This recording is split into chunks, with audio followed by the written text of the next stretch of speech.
In this video, we're going to talk about just a couple review things and talk about determining some coefficients, and I'm going to go through it pretty quickly. So let's start first with this interval of convergence.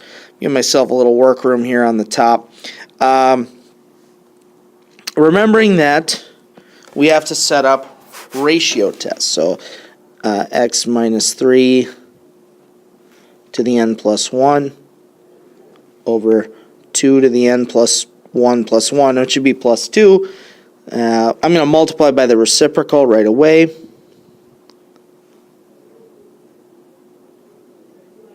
That.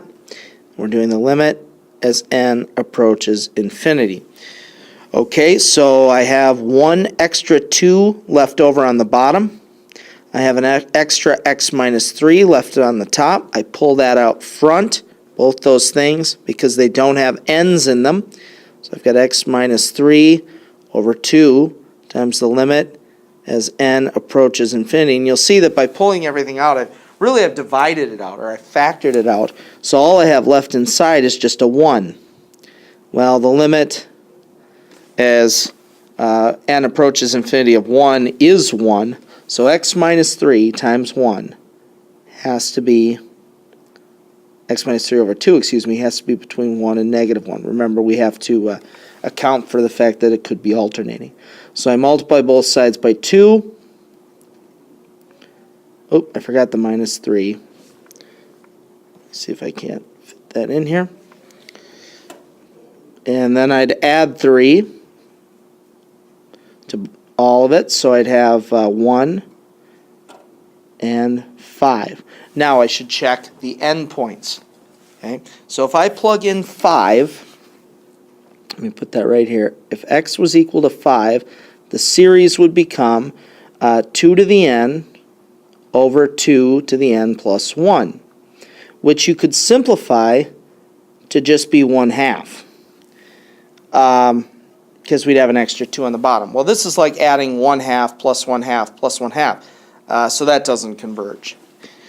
If, on the other hand, I plugged in 1, I'd have 1 minus 3, so I'd have negative 2 to the n over 2 to the n plus 1,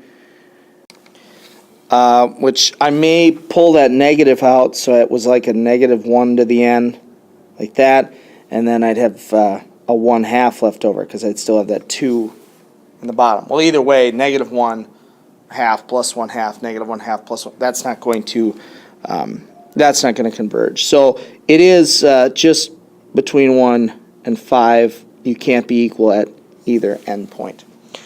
All right, determine the coefficient of the 12th degree term of the series representation of that. Well, 12th degree would mean 12 derivatives. Well, I certainly do not want to do that. So I'm going to hope that this is a series I know, and in fact, it is.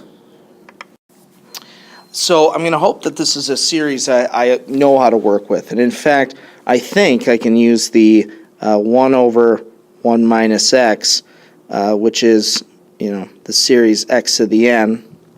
I think I can use that. If I rewrite h of x as 3 times 1 over 1 minus negative 2x cubed, like that, I think I can do this. So x to the n, remember, was just this, was 1 plus x squared plus x cubed. So through these adjustments, I'm multiplying every term by 3, and I'm replacing every x with a negative 2x cubed.